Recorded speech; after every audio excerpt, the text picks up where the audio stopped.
On today's show, we'll talk about the Alcorn versus Jackson State game.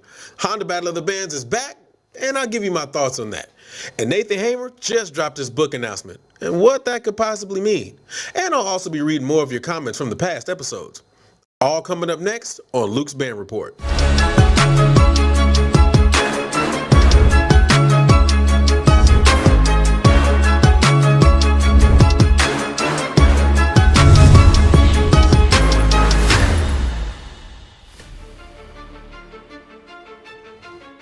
Good evening, afternoon, or whenever you're watching me right now. My name is Jay Luke, the owner and the operator of the Passionist Network, a host of Talk That Talk, and also a panelist of Blow the Whistle. You can follow us on Instagram and TikTok at Real Talk That Talk. You can also follow us at BTW with us right on Instagram. You also can pick up any of our merchandise at www.realtalkthattalk.com. All right, let's go ahead and jump into it. First things first, Honda Battle of the Bands is back. And I think everybody's excited, except for the fact that it's back in 2025. Yeah. Truth of the matter is, I didn't think that they were going to be coming back so soon. And I mean, it kind of is what it is. I'm not really shocked about it. I think they got to get a lot more stuff together. And apparently, based on the way that they made the announcement, they got some bigger, better things coming. Here's my synopsis or my thought process on it. My first Honda Battle of the Bands was in 2005. Now, I understand the whole situation about the breaking away and people going their own separate ways and all that kind of stuff. I know that happened, right? My first Honda Battle of the Bands was 2005. I think that was my first one. I think the first one was in 2003 or 2004. Somebody correct me in the comments and let me know if I'm correct. From then on, Honda was the staple of what Battle of the Bands was, and I was not a participant at that time. My first participation in Honda was the 2006-2007 year as a marching member of the Spartan Legion, and as a participant in the 2016-2017 year, I think it was, Prairie View. The first time Prairie View went after the 2009, I think it was, year. And so those are my two experiences. As a student, I mean, obviously I thought it was great, right? Like, just being in that atmosphere, being around so many band programs that I had watched for a long time. As a spectator, one of the greatest things that I ever experienced as an undergraduate student. And then again, you're talking about 2005. That was spring 2005, which I crossed KKSI in 2004. And so my experience, I think, was a little bit more heightened because I was a neo going into a space where it was just band galore, and I had not experienced anything like that. One of the greatest actual Honda, just from the band perspective, experiences that I had, I think it was 2006 when FAMU opened up their show with the Chicago Bulls theme. One of the greatest things I had ever heard from a marching band, an HBCU marching band, just front and center in front of my face. And then, you know, as a performer, one of the greatest performances that I've ever had, and that was the way that I topped off my marching band career. I ended it there. And then as a director, being in that space with Prairie View, going through that process, traveling, seeing what all that entailed and what that was like. But with that being said, all of those experiences culminates in different things, right? So as a spectator, I thought it was great. As a student, I thought it was great. But as someone who was a part of, you know, the traveling in the director space, it wasn't all that great. And it's kind of been said, and for a lot of Battle of the Bands, that those experiences haven't been that great. And I understand everybody's not going to like everything. And I wasn't a part of the prior one that was in Alabama. So I don't know what, you know, that entailed, and I'm not going to speak specifically on that. But what I will say is the fact that I think that, you know, with them doing new things or bigger and better things or whatever that means, I really hope that there's a couple of things that they take care of. One, they take care of the participants. All the bands that are going to be involved, they actually give them some good financial dividends on the back end. giving them just a little bit or $20,000 or whatever, I don't think, I have noticed and I have known that that's not much.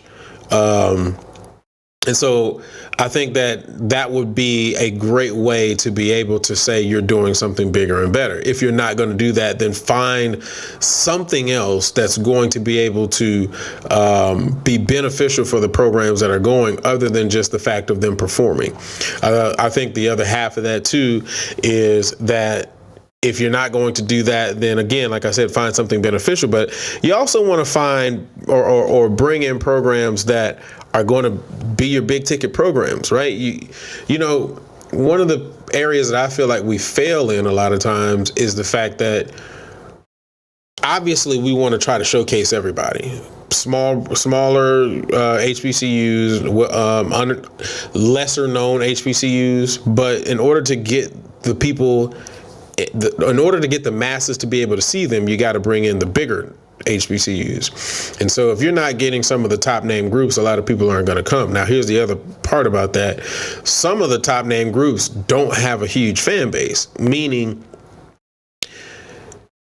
Norfolk is going to have Norfolk people traveling with Norfolk. By and large, that's absolutely true, right? I think the same goes for like Alcorn. I think the same goes for, I would say, maybe a Tennessee State, something like that. But by and large, FAM, Southern, Jackson are your pretty big tickets where you're going to get a lot of buy-in and a lot of people traveling. Southern has fan base everywhere.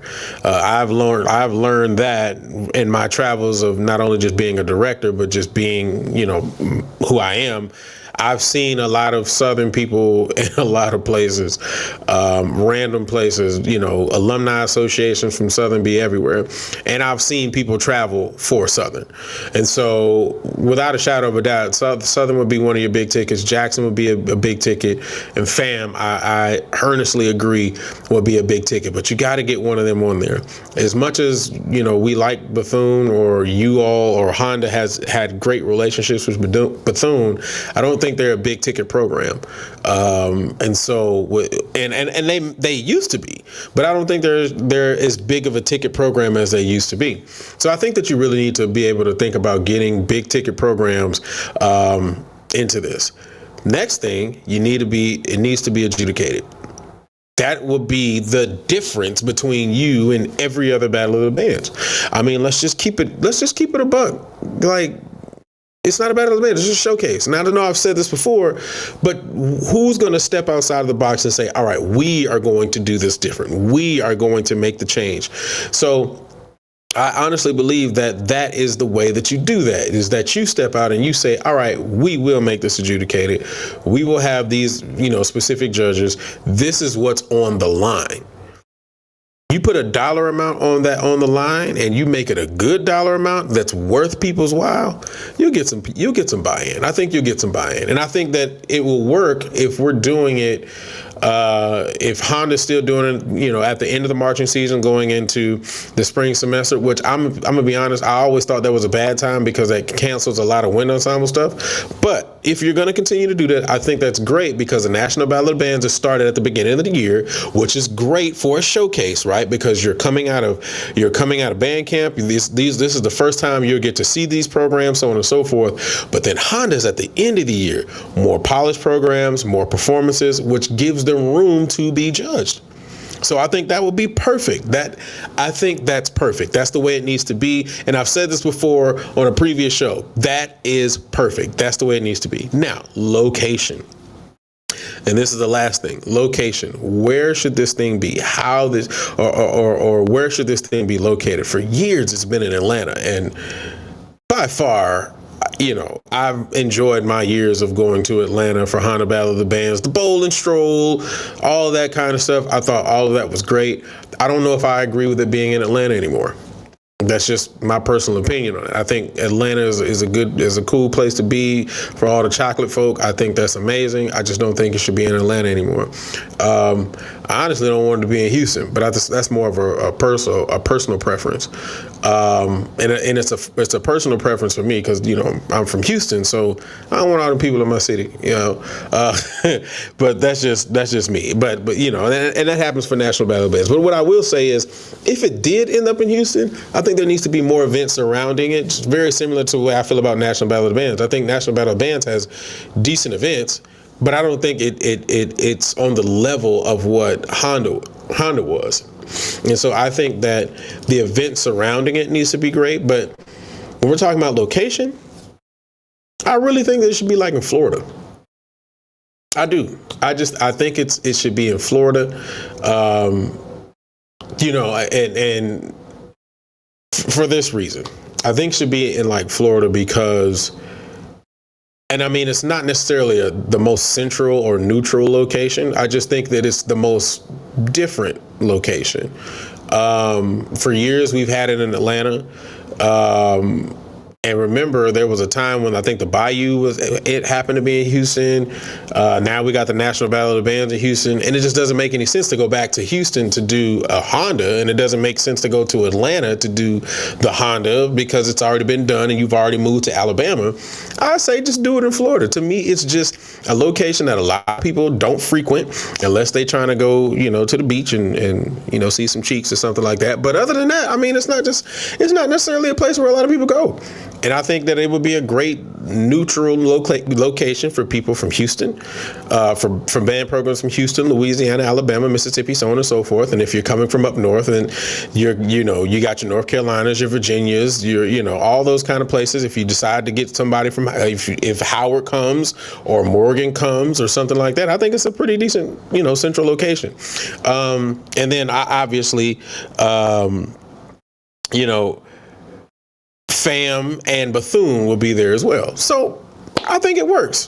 That's just my personal opinion. Now, if you really want to get technical, I really think that it should be regional battles. I think that you should have the southern region, you should have the eastern region, the northern region, and then everybody comes together for the last one. But that's me overthinking. Nonetheless, I cannot wait to see what they come out with as far as this Honda Battle of the Bands. And everything that's going to be covering. I can't wait to see it. But you got to wait till 2025. That joint ain't happening right now, and it ain't happening no time soon. So we all waiting for that. With that being said, let's go ahead and move on to the next topic, which is the one I know everybody was waiting for, right? Alcorn State versus Jackson State. Look, two Mississippi bands coming together with Clash of the Titans, I guess. I don't know. But what I will say is, first and foremost, I think it was a good showing for both programs. It was a great way to cap off Jackson State's final game in Veterans Memorial. And so with that being said, I'm going to get into it. So first things first, I'm going to actually talk about halftime. You already know I talk about halftime. That's where I prefer to talk about. But I also realize that that's not where the culture is at this point. But very quickly, halftime, I thought both halftimes were okay. I think the biggest highlight for me was Jackson State bringing out the baby boom or the little boom or whatever they were called. I thought that was nice and it was cute. But it also goes and tailors to the thing that I've said before. If you got to pull out a gimmick in order for the crowd to get excited, that means that your show wasn't that great. I mean, the show was kind of at a lull the whole time until they came out. And it's not like I'm lying, but I mean that's to me that just lets me know that there was not a lot put into the idea of the show as a whole. It was just that moment. That was the biggest moment. And then Alcorn show, it was I guess. My thing is, here's my thing. And no disrespect to any program. Once again, I'm always going to try. Well, first of all, I'm going to be as honest as possible, but I'm also going to be as respectful as possible because I understand as a director, I understand as a student the things that you all go through, so I get it. But what I will say is the fact that I am just, as I'm getting older, I'm not necessarily a fan of downfield drills. for me, it doesn't fathom, I can't fathom the idea of big sound right in the beginning, first, 8 measures, and then let's turn to the side, and then all the sound goes down.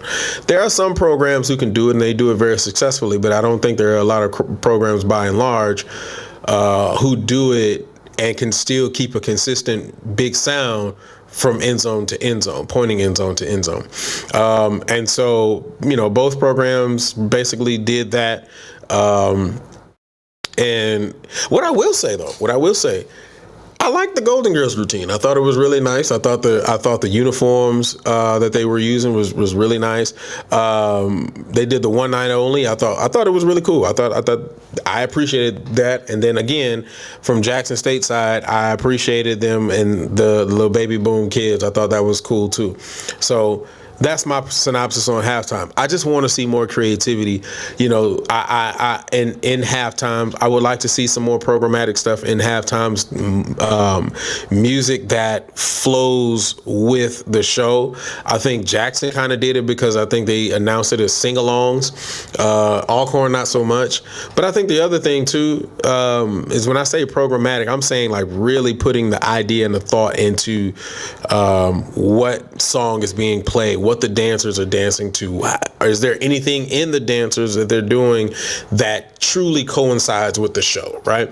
And then finally, I will say this again, and this is no disrespect to him. I just think that Jackson's announcer just does not fit. It's really odd to me. It's just really weird in the sense that, you got this really energetic, I guess I don't want to say cranking, but I guess you want to say, cranking band. And then you have, all right, ladies and gentlemen, this is the boom. Like, it's really weird. I don't know. It's just odd to me. But anyway, getting off of the halftime show, let me go ahead and talk about the fifth. I will start off by saying that obviously everybody knows that the fifth was won by Jackson State. I'm just going to go ahead and say it right off the back.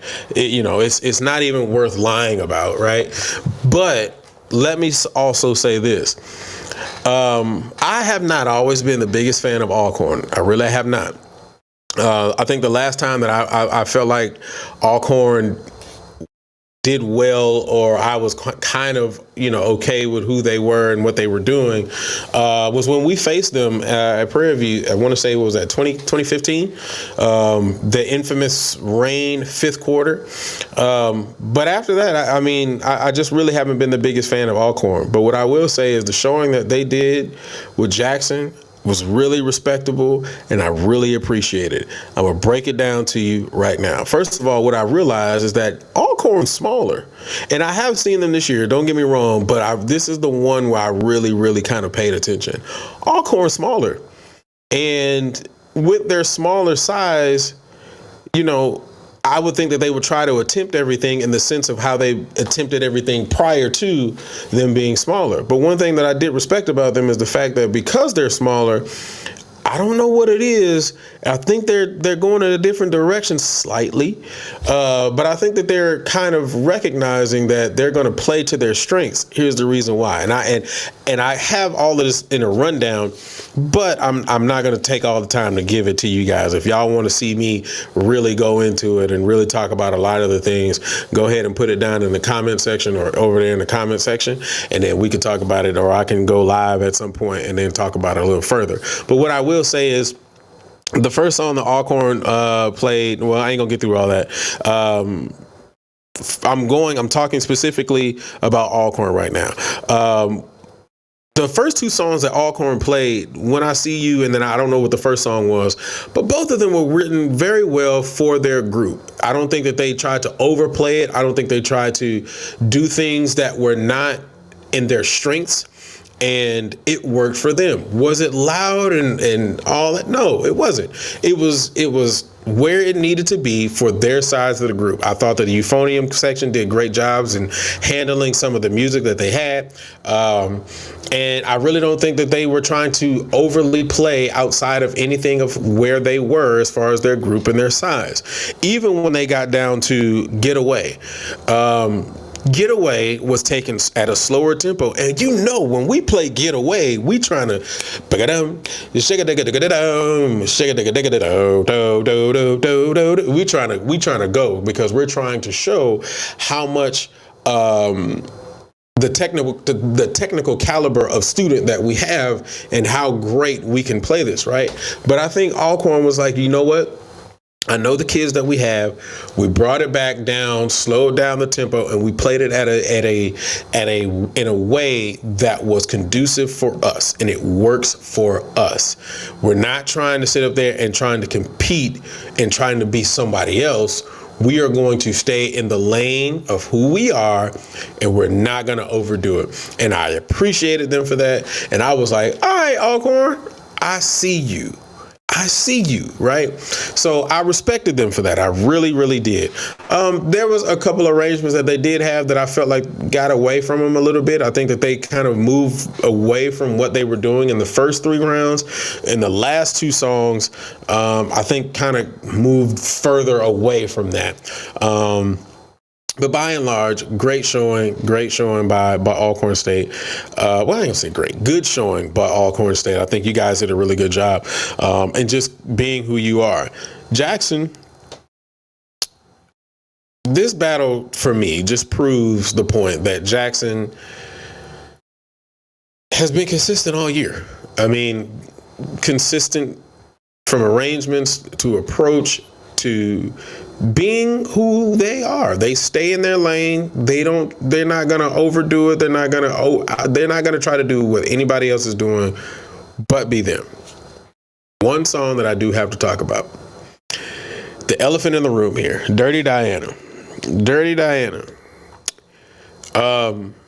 This is not a biasness, right? Because I know that the idea is that because I marched at Norfolk and I was a part of the band that played Dirty Diana for the first time,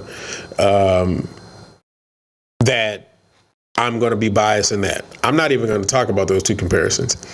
There's only one thing that I'm going to talk about. Again, if you really want me to get into what I felt about each round, leave it in the comment section, and then we'll talk about it later. But the biggest problem that I had about Dirty Diana is that there is an area in there where whoever arranged it did some really good things, but I also think that they tried to do too much, because there are some areas in there where I think the trombones were doing this rhythmic feel, the 16th note rhythmic feel. I can't remember where it was, but and then it was underneath layers and layers of other things, and it just got really muddy.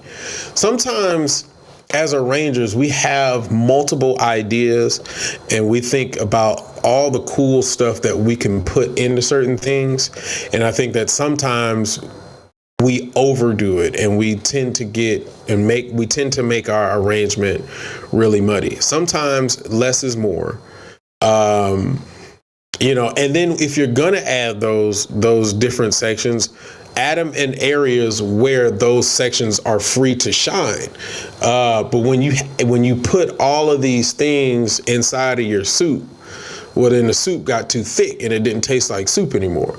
So I'm not saying that the arrangement was bad. I'm not even saying that they attempted it bad. I just think that in that one space, and it was really right at the beginning. I can't remember exactly where it was, but it was like in the beginning before they got to all the good stuff, or the bigger section.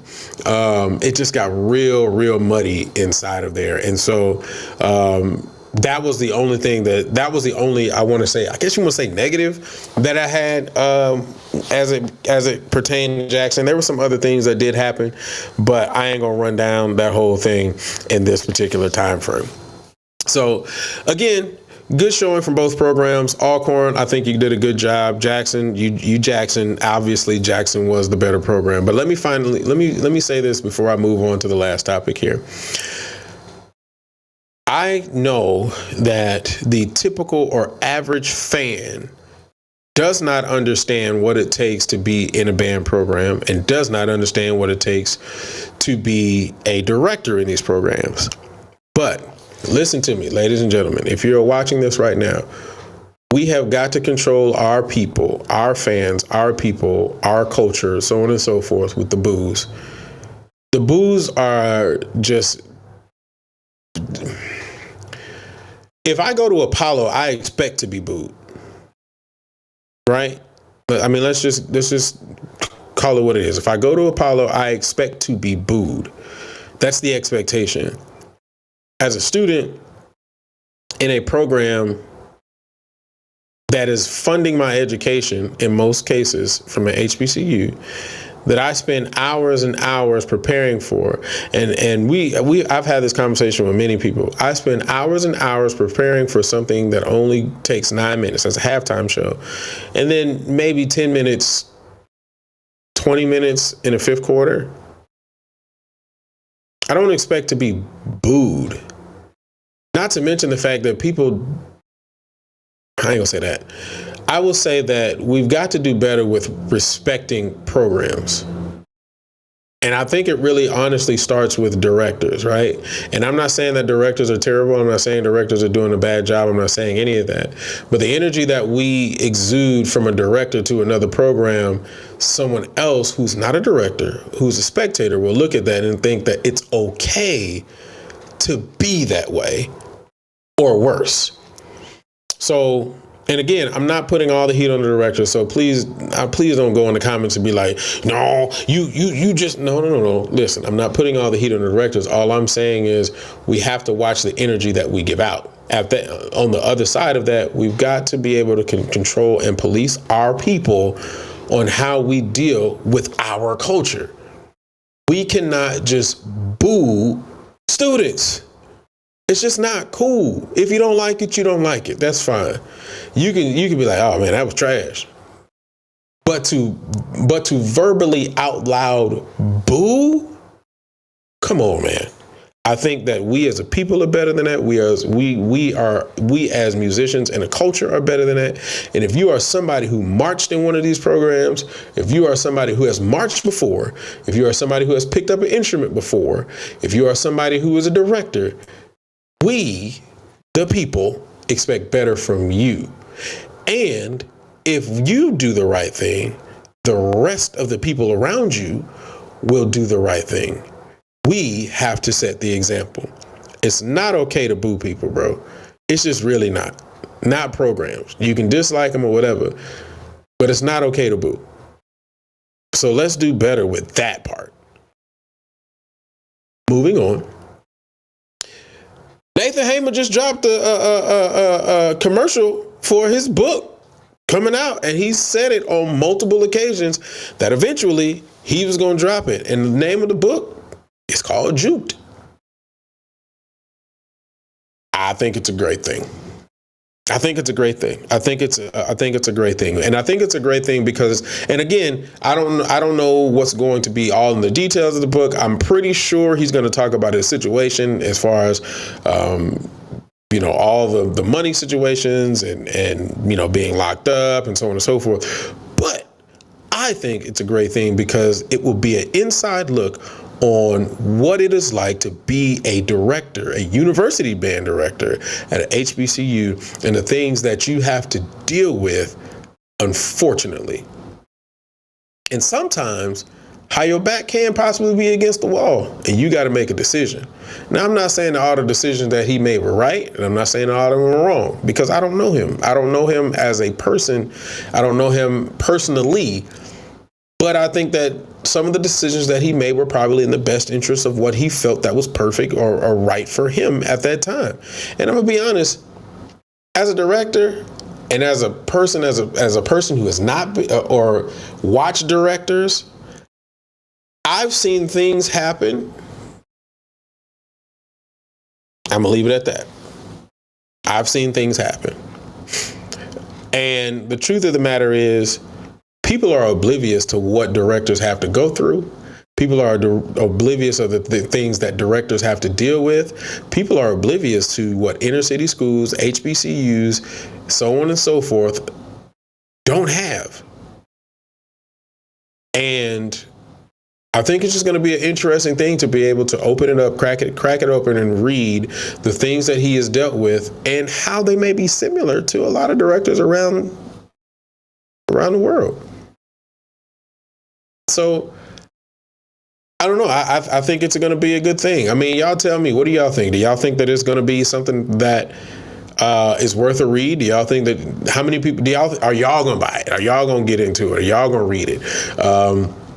I don't know if they have the what's it called, the one that the book that reads to you. If they got it, I might get that because I'll be on a move. But we'll see. I know I'll get it. But I think it's a great thing. I think it's a great thing, and I think that the information about what happens behind closed doors needs to be out. I've been saying that for a while. We sweep too much stuff under the rug and try to be like, well, keep it in house. Keep it in house. Don't get nothing solved. So. You know, I think it's a good thing. He's been saying that he's going to tell his story. He's been very quiet, living his life. I've seen him on Instagram pop up here and now, and hey, I'm happy that he's been able to write all these things down. But I'm also happy that he's been able to release a lot of that stuff. You know, you can't hold it and you can't harbor it. So I'm looking forward to seeing what he has in the book. I'm looking forward to seeing all of the things that he has to talk about from a director's perspective, and just kind of getting a bigger insight on what happened. I know a lot of people were questioning. A lot of people have their own thought process, but I want to see what it's talking about, and that's just my opinion. With that being said, we're going to go ahead and read some comments from some past episodes. So let's get to your comments. So here we go. First comment we have comes from Brad5732. This is coming back to the episode about F around and find out, when the young brother swung from Texas Southern on the young brother that was in his face. He said, being in band, I can say that the increase in aggression has really been mostly with rap songs.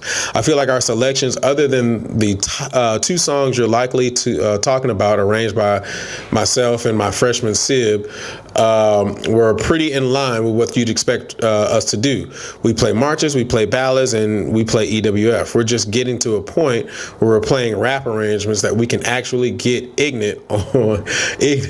I said ignorant, but he said ignorant with, along with having the talent for that to sound good. Does this shift happen if we're not in the SWAC? Probably not. Definitely not at this rate. I welcome it though. I think that being eclectic is not a bad thing. I think you're supposed to be eclectic. You shouldn't be a one-trick pony. And I think that is what a lot of situations are, or a lot of things that typically happen, or unfortunately happen, is that we become a one-trick pony. All we do is hit the rap daddy and so on and so forth. I think that your book should be eclectic. But in your eclectic book, they should all sound good. That's all I'm saying. That's all I'm saying. All right. The next one comes from HNA 408. That guy in the tuba player's face had a very aggressive, threatening posture. The young man eliminated the threat. That guy was way too close for comfort. Look, I will say this again. I am not saying that the guy was right, the one that was in his face. I'm not saying that he was right for being in his face. I'm not saying that at all. Personal space is a real big thing. All I'm saying is the one who threw the punch is the aggressor and or would be labeled for assault. Yes, being in someone's face and being in someone's personal space is not okay. It's not cool. I'm not saying it's a good thing. But what I am saying is, you throw the first punch 9 times out of 10, you will be the person at fault. I mean, it's no different. Well, I ain't gonna say it's no different than, shooting somebody. We ain't gonna get into that. But yeah, you throw the first punch. Hey, it is what it is. Here we go. Last one. Well, he's talking about Rodriguez Dotson 6151. I'm gonna go ahead and read it. As a tuba player, I support him. Also, I was wondering what the guy who might be drunk was saying to him. He might be threatening the tuba player. I wondered the same thing.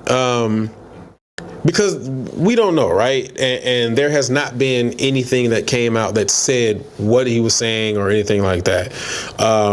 I think that there are, I want to say maybe two ideas of what could possibly he could have possibly been saying. He could have been saying, he really could have been hyping him up. Like, real talk. Again, like I said earlier, I think that we invite certain energy and things like that into our space. So he could have been hyping him up. He probably was like, blow that, you ain't, and a lot of people get hyped up from that, right? But it may just have been annoying to that tuba player. Now, again, he could have been doing the opposite. He could have been like, man, you trash, you sound terrible, so on and so forth. So it could be two ends of the spectrum. We don't know. But what we do know is the fact that, he was getting irritated, and he got rid of the irritation. And again, that dude may have pre-gamed before he showed up. And I think too, again, and obviously it was at a game, right? So at a game, you are able to buy certain things and so on and so forth. But I do think the other half of that is, I think, again, we do invite certain things. And I'm not saying that you can't drink at PWI games. I'm not saying any of that. But again, I think that we invite energy to our space. By and large, you don't see that kind of conversation or that kind of thing happening in PWIs.